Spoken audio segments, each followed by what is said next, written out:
Market में तो मिलता है सिलेंडर। अब गैस भी बढ़ते हैं। अब नहीं मिलेगा तो हटा देंगे, नहीं रखेंगे।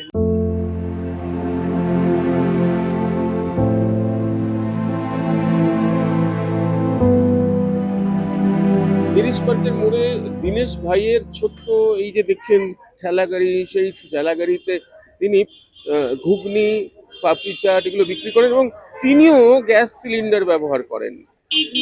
মানে এটাই আমরা তুলে ধরার চেষ্টা করছি যে শুধু বাড়িতে বাড়িতে নয়, শুধু বড় হোটেল রেস্তোরাঁতে নয়, এইরকম ছোট ছোট ব্যবসায়ী যারা আছেন, যারা এরকম ছোট গ্যাস দেখতে পাচ্ছেন, গ্যাস সিলিন্ডার রয়েছে, তার উপরে ঘুগনি রয়েছে, এটাই কিন্তু এই গ্যাস সিলিন্ডারটাই কিন্তু ওনার পুঁজি, ওনার সম্বল, ওনার ব্যবসার মূলধন বলতে পারেন।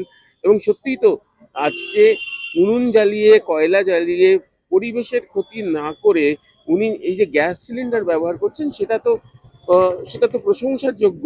কিন্তু এই যে সংকট তৈরি হয়েছে, সেই সংকটের আঁচ, যুদ্ধের আঁচে গ্যাসের সংকট, আর তার আঁচ পড়েছে এই ছোট্ট সাধারণ ব্যবসায়ী, যিনি পরিবেশের কথা ভেবে এইরকম তার ছোট্ট গাড়িতে ঘুগনি বিক্রি করেন, ঘুগনি রান্না করেন গ্যাস सिलेंडर সেই ताদের কি হবে। आपका ये जो सिलेंडर जो है, तो ये तो अभी मिलने वाला नहीं है। नहीं है।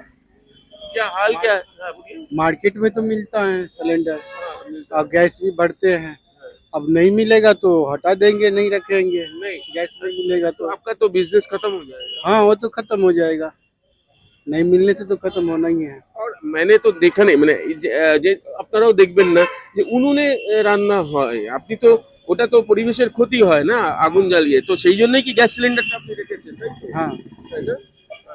পরিবেশের কথা দেখতেই পাচ্ছেন যে ভাইয়ের মুখেও কিন্তু চিন্তার একেবারে কপালে চিন্তার ভাঁজ।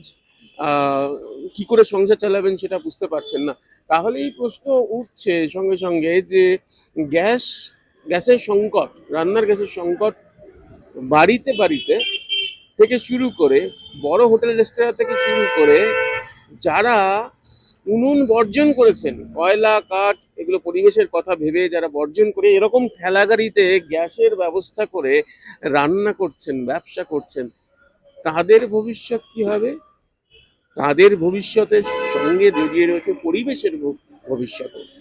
এটাও প্রশ্ন উঠছে এই ছোট্ট ঠেলার উপরে গ্যাস সিলিন্ডারের যে রান্না, যে ঘুগনি বিক্রেতা, তার কাছে এসে এই প্রশ্ন যাচ্ছে, যে কারণে আমরা এটা তুলে ধরার চেষ্টা করলাম। প্রত্যয়ের সঙ্গে প্রীতম দে, এই সময় লাইভ।